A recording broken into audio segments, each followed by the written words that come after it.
В Якутске на памятниках установлены QR-коды, по которым горожане могут перейти на портал «Мой Якутск» и познакомиться с проектом скульптуры города Якутска. Авторами проекта выступили централизованная библиотечная система и Национальный фонд Баргары. Цель проекта – культурное просвещение населения, патриотическое воспитание детей и молодежи. Всего QR-коды установлены на 13 памятниках, посвященным известным государственным деятелям, писателям и героям Великой Отечественной войны. Работа по установке QR-кодов продолжится.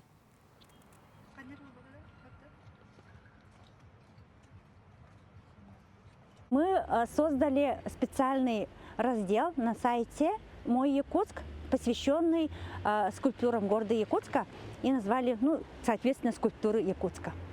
Вот. Он у нас получился очень интересным, познавательным.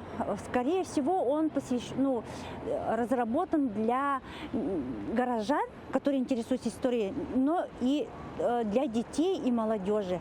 Там информация очень короткая, но интересная и яркая.